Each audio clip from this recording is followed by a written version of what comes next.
is an online app that we started using in my Math 2 PLC in order to assess students during distance learning. We were trying to do Kami, but it would take a long time to load. So once we transitioned to this, we were able to have different type of questions on the tests. You're able to grade them quickly, and it also tells you the percentage that students receive on a certain question.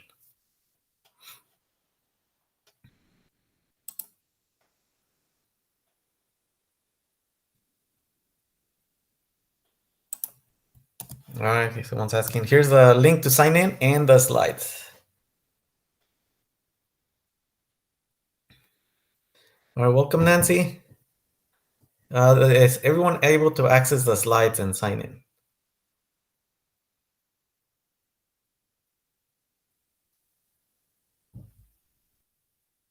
All right, good. So we'll wait like 2 minutes for you guys to sign in, and if you need to get to the slides.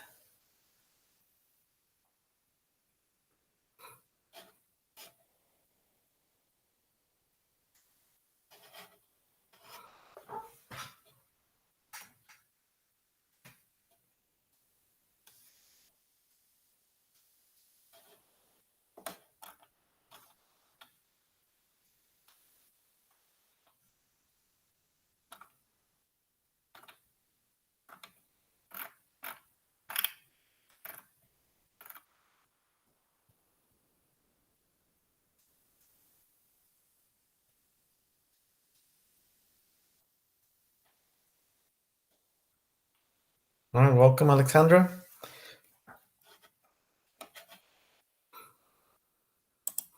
Okay, so the norms, just participate positively, mute your audio. If you need to say something, type it in the chat or unmute yourself. Stay engaged. If you have any questions, please put the question mark in front. I'll be reading it from time to time.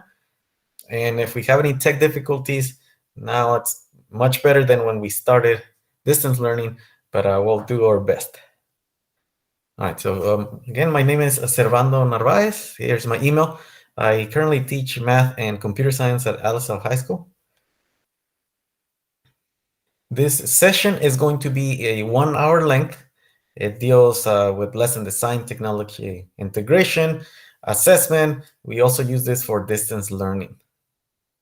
So what are we going to do today? We're going to start by creating an account. We're going to use the email, a school issue email, use Google to log in.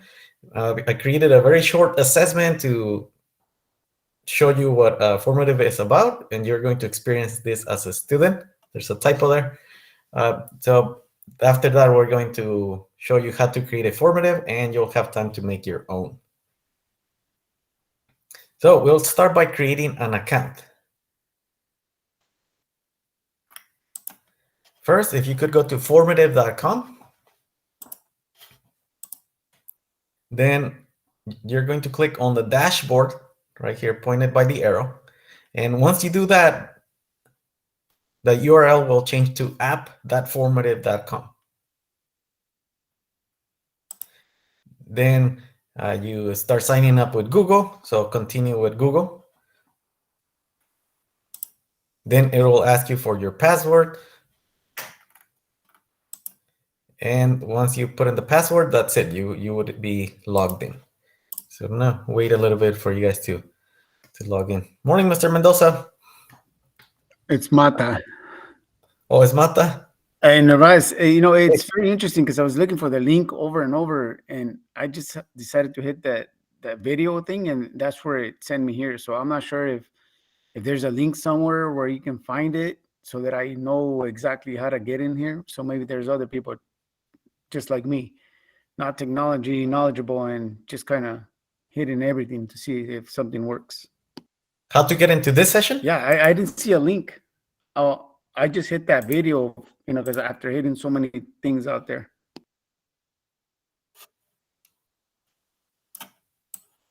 So this is what I see on my end. I went to the formative session, and then I clicked on video stream, and that led me in. Yeah, that's exactly what I'm saying. So for me, I mean, not being technology, I guess that's why I'm attending these things right here. But yeah, if it wasn't just that trial and error that I just decided to hit that, I would have been lost. Usually, I just look for a link. It is. I don't have control over that. They set the page up for us. Sweet. So that's where I have to do then for all the rest. Thank you. Right. Right. Here's the sign-in link and slides again. All right. And does anyone need help with creating or signing into Formative?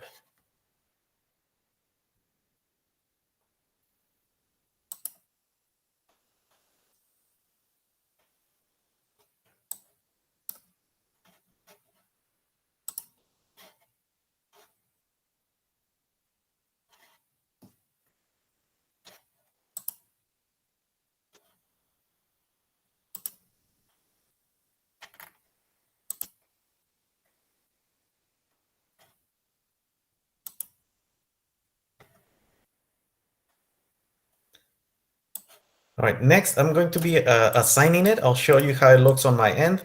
This is how it looks on my end.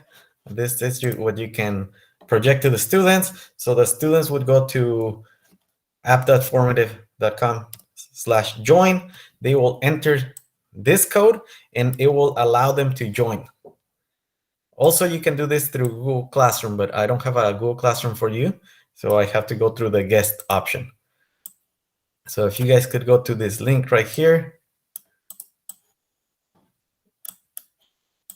and type in that code. Let me put the link in the chat.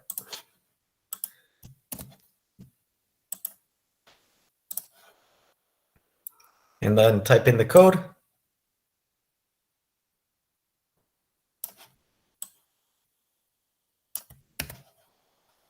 Here's the code also on the chat. And this is what it would take you. This is what I see on my end. Someone, Alexandra already joined in and working on this question. If it turns red, that means you got it right. If it turns green, you got it right. If it turns red or other colors, that means it's partially correct. And I'll show you that as well. For this ones, I already put in the correct answer, so it's marking it right. You don't have to put the answer right away.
All right, so this is what I'm seeing right now. If you look at question number 4 is a multiple selection, so you have to select more than one.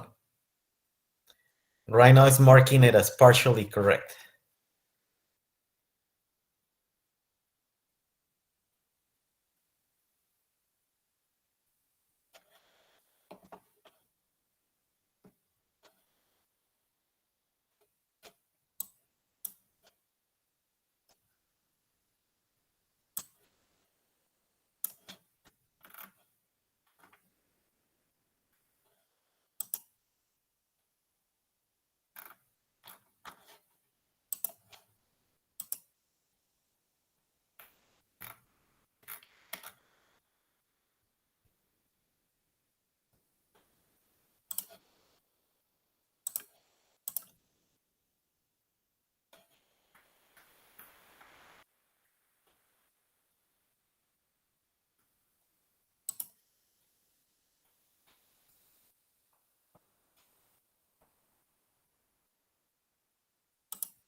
Mr. Narvaez, can you put up the screen where you can see all our results, or what do you see? Of course, here it is. Ah, So if it's green means 100% correct, sometimes 90% depending on how many points you assign it. And gray means I need to grade them myself or the answer hasn't been put in. Yellow, orange means partially correct. So again, question number 4 is you have to select multiple answers. So right now, if you only select half of them, it's only giving you partial correctness.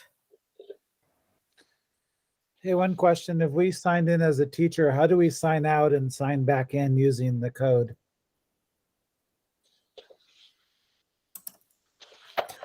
In order to use the code, you have to go to this website right here, app, Okay. that formative join. So the join is to join using a code, even if you're a teacher. Okay.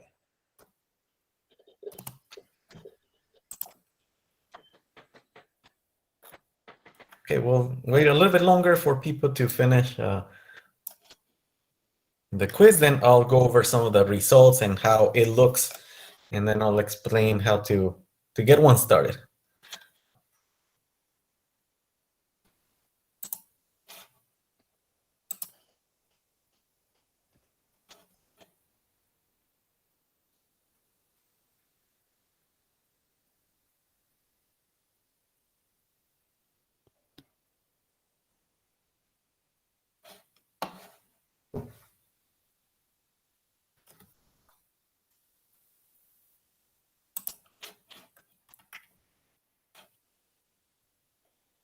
So we just log out once we're done with the 7 questions? You can stay there or log out. Once you submit, Yeah. that's it.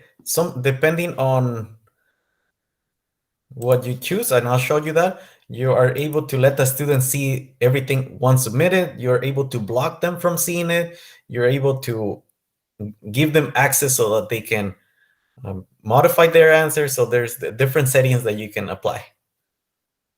So for now, it doesn't matter. All right, we'll wait about 30 more seconds.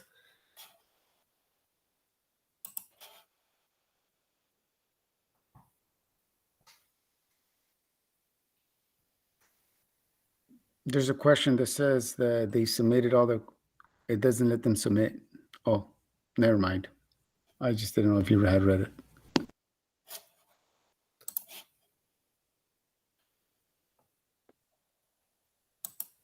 Oh, thank you. I had not read it. Okay, so this is how it works. On the left, you see the student names. Then the next column either has a check mark, means they've submitted everything, or an open circle means they're still work in progress. Above that, you see like a Thunderbolt. If you click on that, this is for the settings. If I click on close assignment, students are not able to see it anymore. I can pause the assignment, or I can look for additional settings. So if we click on additional settings, this is where you can do multiple things. You can have teacher paste. You can display each item as a separate page. You can assign to certain individuals. So if I were to click here, and if I had a Google Classroom, this only works for with Google Classroom, you're able to assign the test to only certain students. Then these are self-explanatory, giving limit. After submission, this is what I was talking about. You can allow them to edit.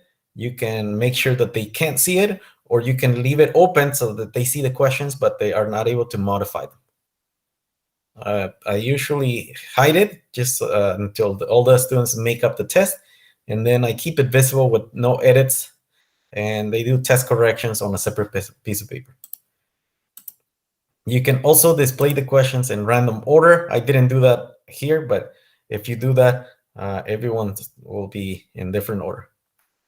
Then if you click here, again, it's the same thing as closing the test. Then on the totals, you're able to see the percentage that they have on the current number of questions.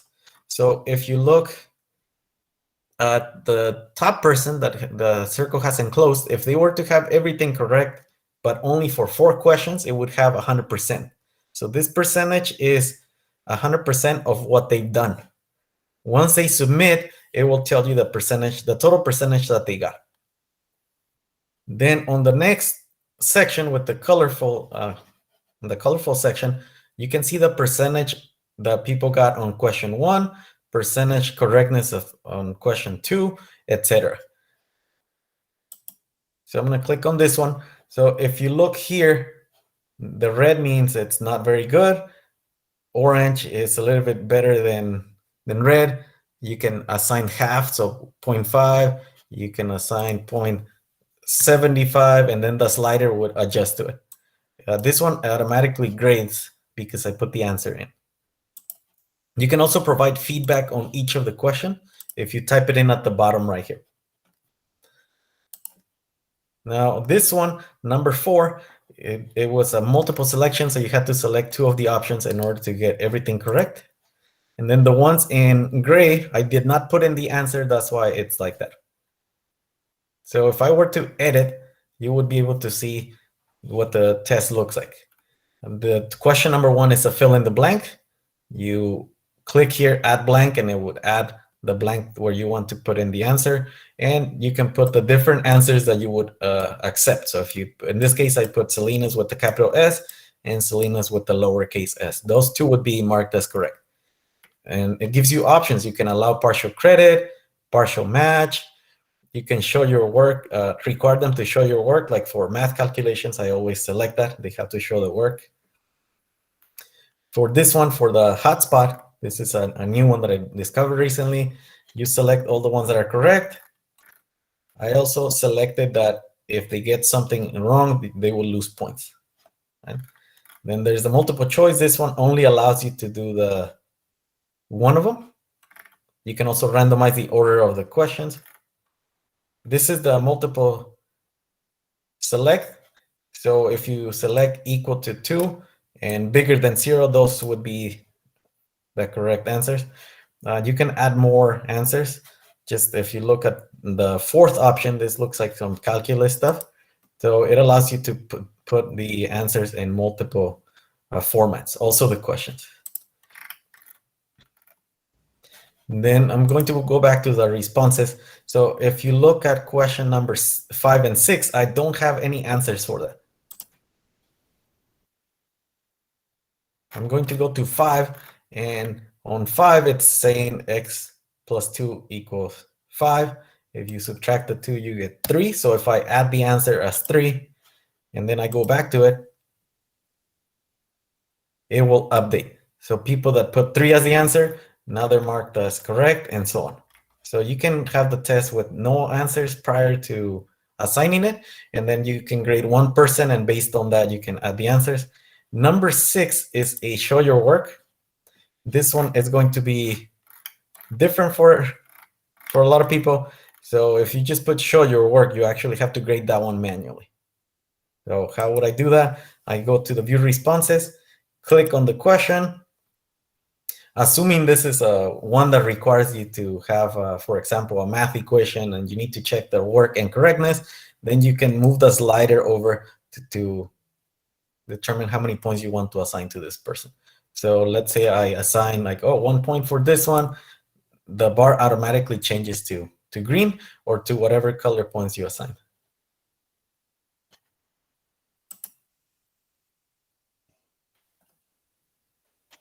Whenever there's a circle with the lines through it in red, like right here for Ernesto M, that means that they did not submit an answer there, but they submitted the test, so it marks it as wrong, but lets you know that it was not wrong, it was just left blank. All right, any questions so far? I did a lot of talking. Hi, Servando. I'm sorry, I was in the hub with some technical difficulties getting logged in. Do you have a link to the presentation and your sign-in? Yes, I will post it in a bit. Thank you. You're welcome. Any other questions? There you go.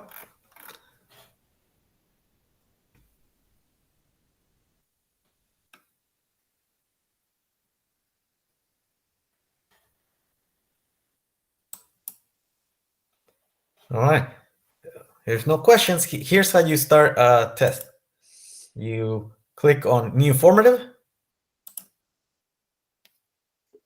Then you give it a title.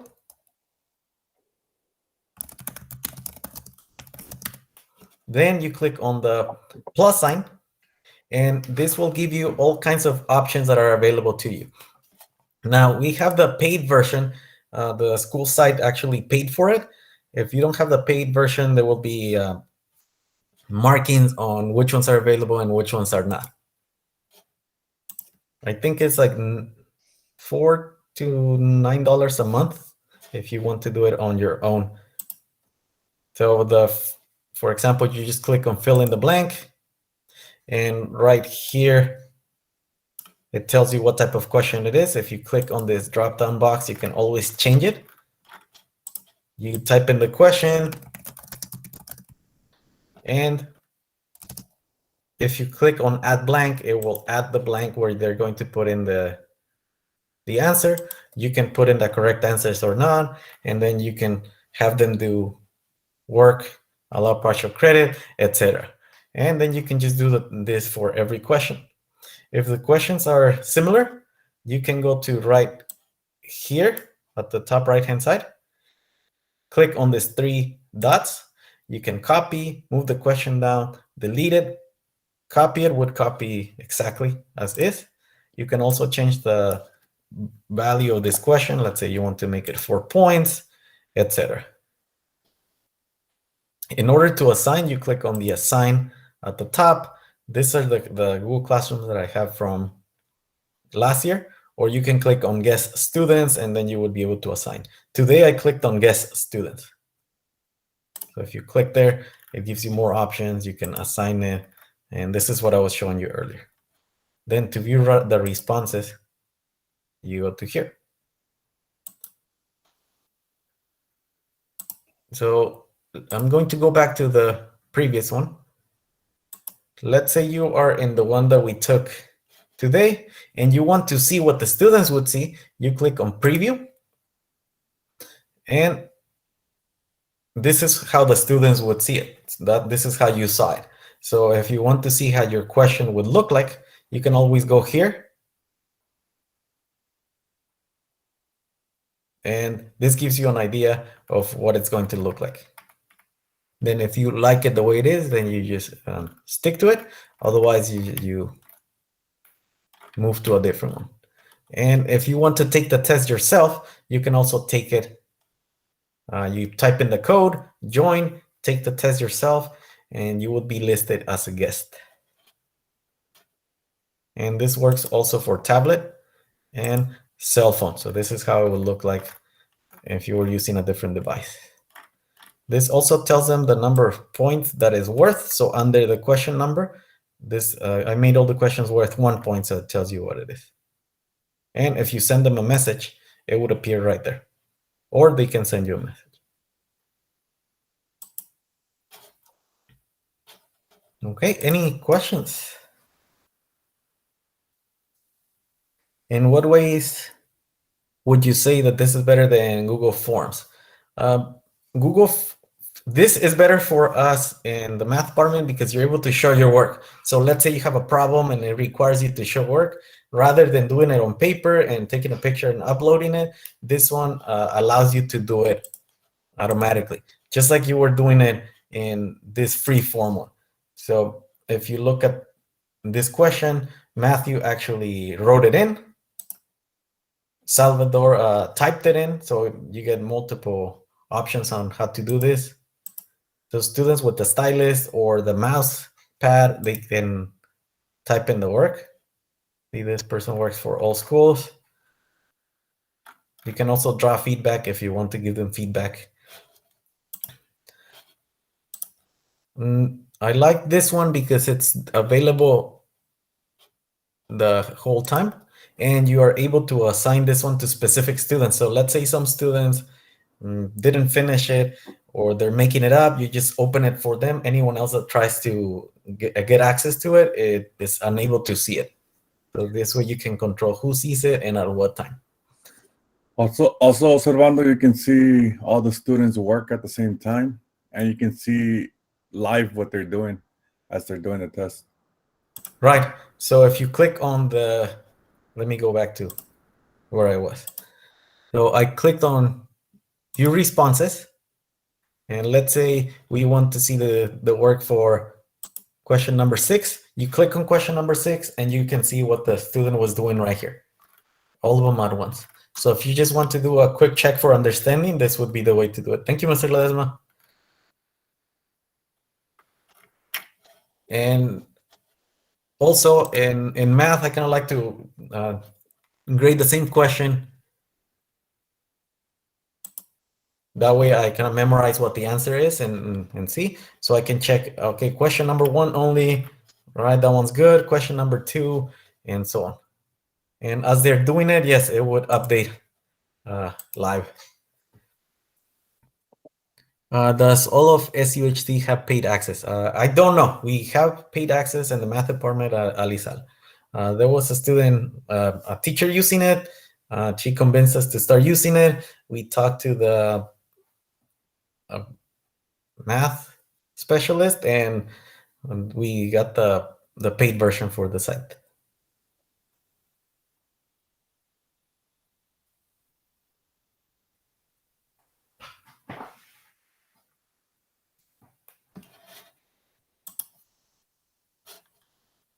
Also, one last thing before you can work on your own.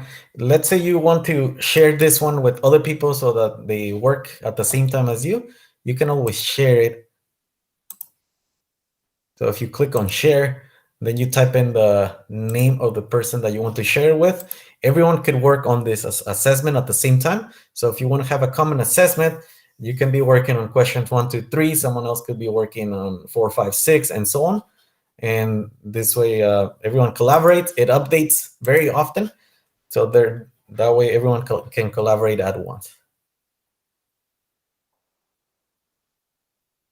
Do you see the feature where students respond in poll format? This is what's available. I've never used the poll format, so I don't know.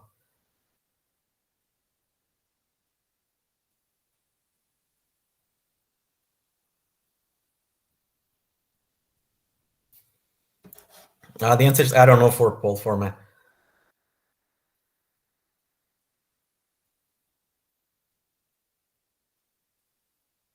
All right, any other questions?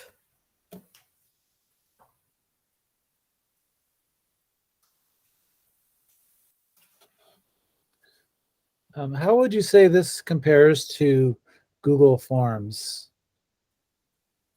Like, what are the pros and cons?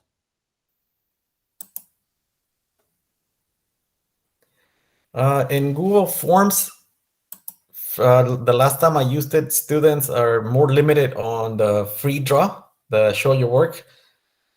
And since I'm math, I want them to show their work. So here they're able to show their work, whether they type or use a stylist. I haven't used Google Forms in a while, so I don't know what everything that's available. But in this one, the question types, we have quite a wide selection. So that's why I go with that one. Thanks. Mm-hmm.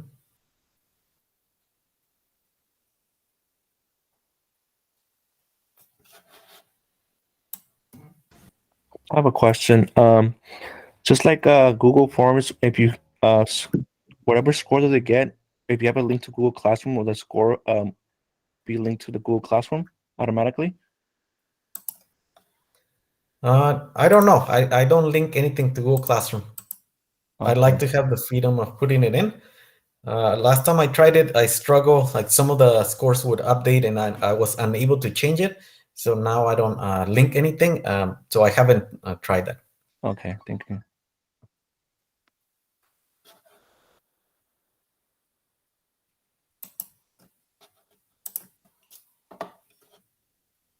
But what I do basically is I just copy down the percentage, or if you click on right here where it says percent, you can actually copy down the points. Well, let's see. There's an export here.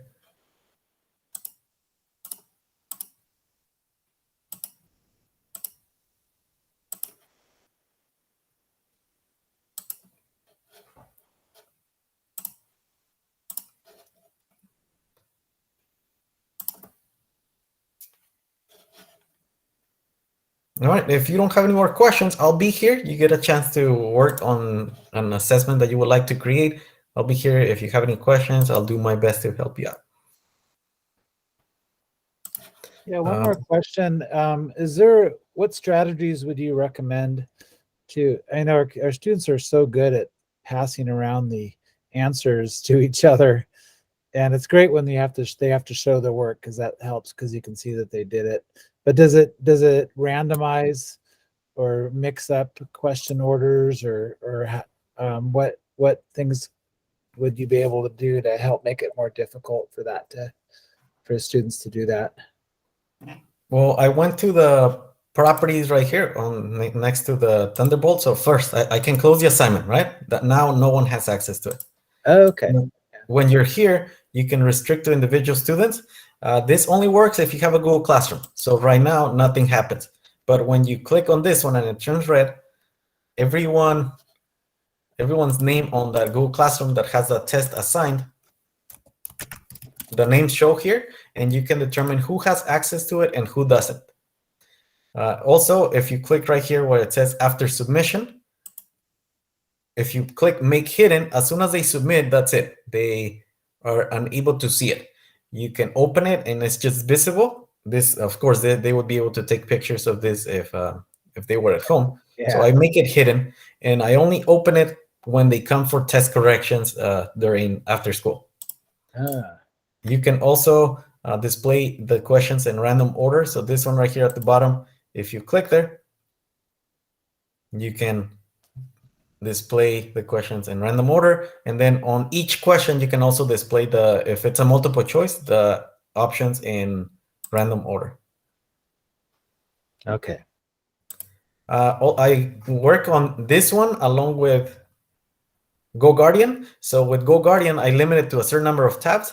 That way they cannot open that many tabs.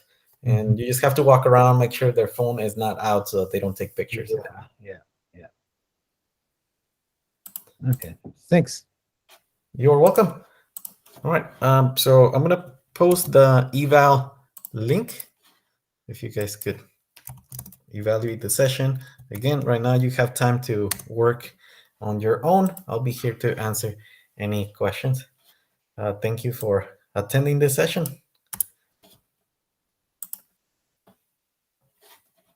And thank you for asking all those questions and helping out.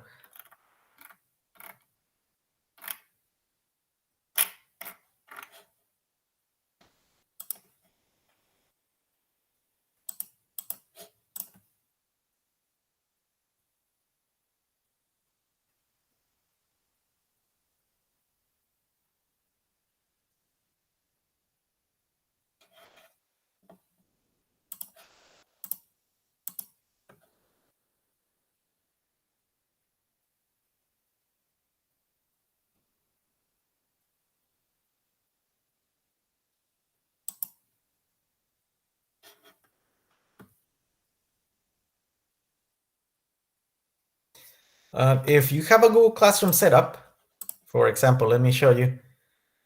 I want to assign. If you click on the Google Classroom, like for example, period 1, I had math 2 last year. If you click there, the students are automatically added and you don't need to give them the code. So I try to avoid giving them the code because the code, you're unable to block them as long as they have the code. You can only close the test, but you are not able to assign it to specific students.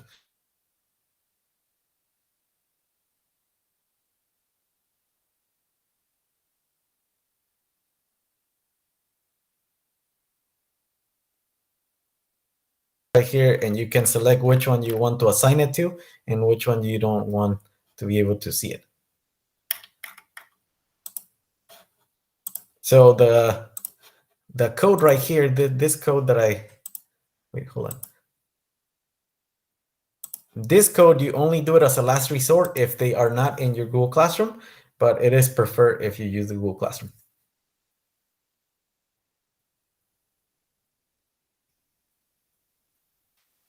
You're welcome.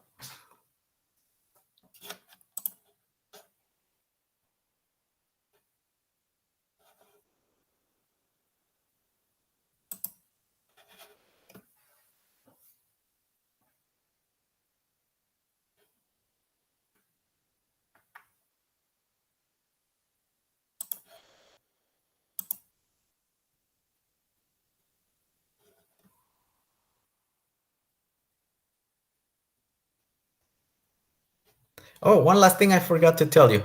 If you have the numeric type of question, like this one right here, if students have a certain answer and it's marked as incorrect, but you see that it's correct, then you can automatically add it. For example, the answer here is 3. If they were to add, someone were to type x equals 3, the fact that it says 3 would mark it wrong. So you just go to the question and it will ask you, do you want to add this as a correct answer? And you can add it. Let me show you on that one.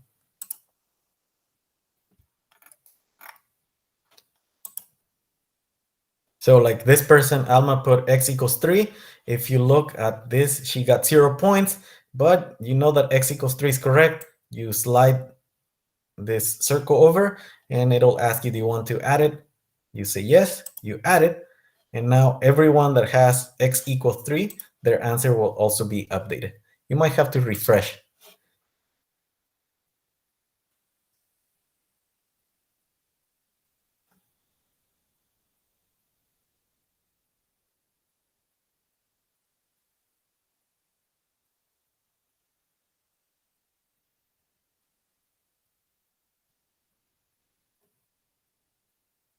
Yeah, that's the only thing with this technology, that students' answers can vary so much. You know, for example, they can also put a +3 or x is equal to +3. So now you have 2 other different answers.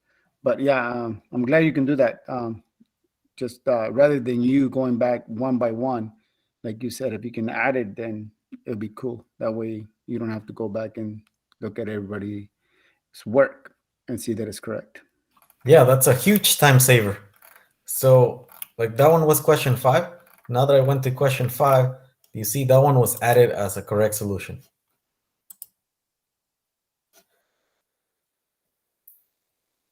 So that one works with numeric. So I try to stick to numeric, and then I still select show your work so that they have to show their work.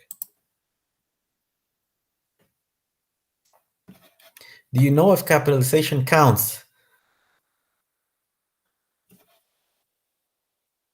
Yes, it counts. So if you look at the question right here, I put in Salinas with capital, Salinas with lowercase. Unfortunately, fill in the blank, it does not add it to your answers because there might be multiple blanks. So I could modify this question to have more I work at and then the school site, so it would not update because there's multiple fill in multiple blanks. This thing that updates the answer as far as right now only works for numeric.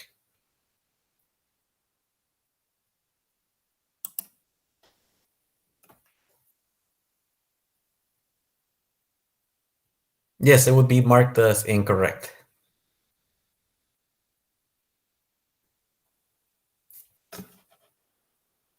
The one thing that allows you to fix that quickly is you just go to that question. So let's say I select the first teacher. I see like, okay, Salinas. If you click the up and down arrow, it moves you down to the next person with the same question. So you can easily see, like, oh, okay, yeah, that works. And if next to the question number, if you click on the arrows, that moves you to the next question. And then you can toggle between the different people that answered that same question. So this is one question at a time. You can move from the question. And then like Mr. Ledesma explained earlier, if you click here, you can also get to all the answers at once and you can see it happening live. So basically spelling everything counts. Yes. Some of the questions allow you to have a partial match, like this one right here.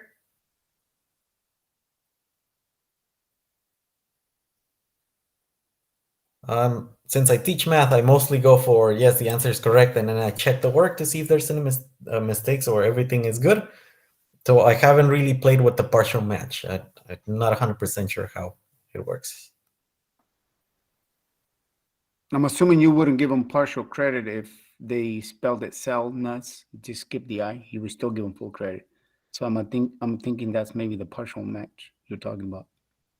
Possibly, yes. If they misspell a word, I don't really dock points.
So, is there a way to save your tests or maybe access tests from other teachers that were created, or be able to recycle tests or share tests with among teachers? Yes. So your tests are saved there. This is all the tests that I have. If you want to share something with another teacher, you go to the test.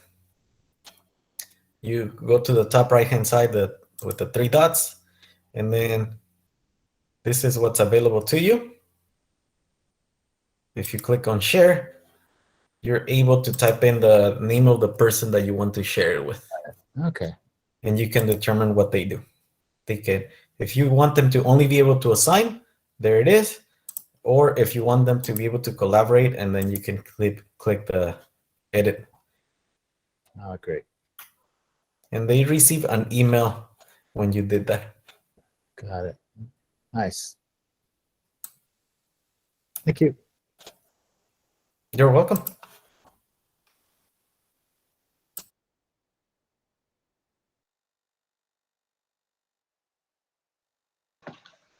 Rhonda, when they edit your test, will that affect your copy as well?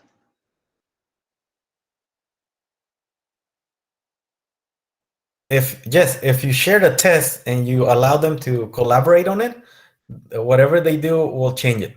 So what we do is we have one that we create as a PLC, and then everyone makes their own copy. And now if you change your own, that's on you, but we can always refer back to the original one.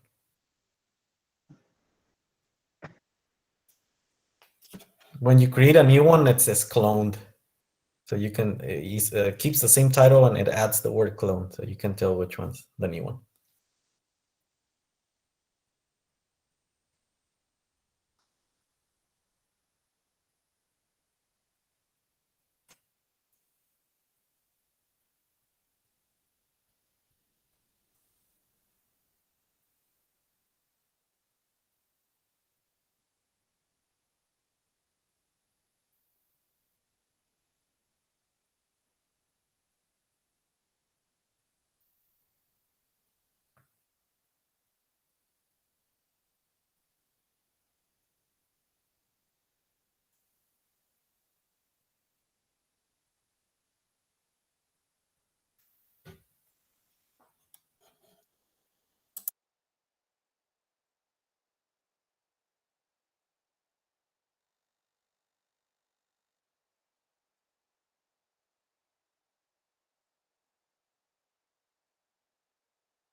Also, if you click here on library, it will give you other ones that people have made public.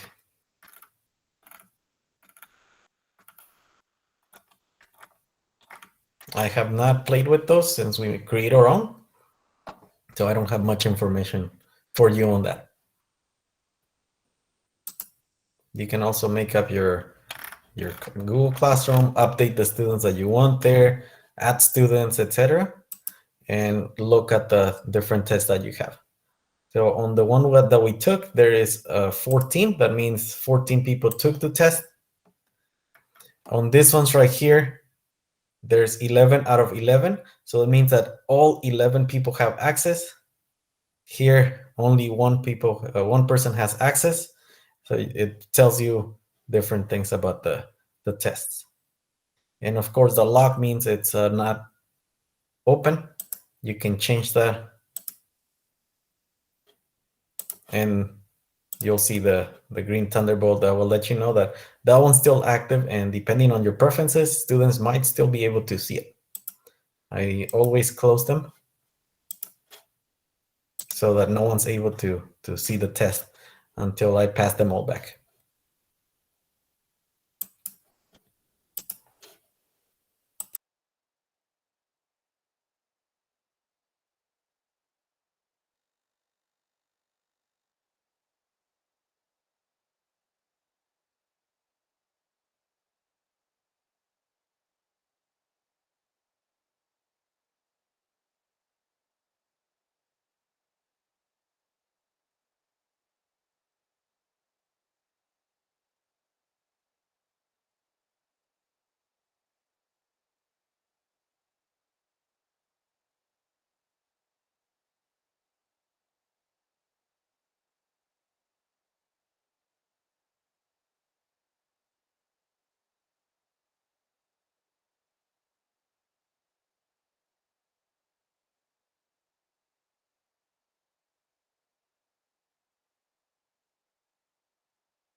All right, any other questions? If not, please make sure you submit an evaluation, what you like, and how I can improve this session.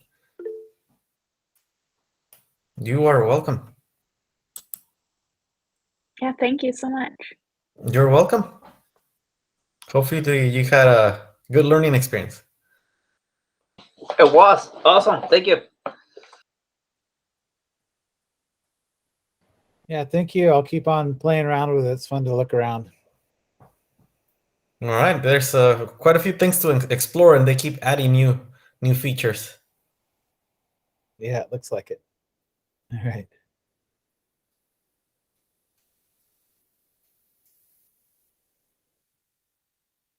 I have not used the audio feature,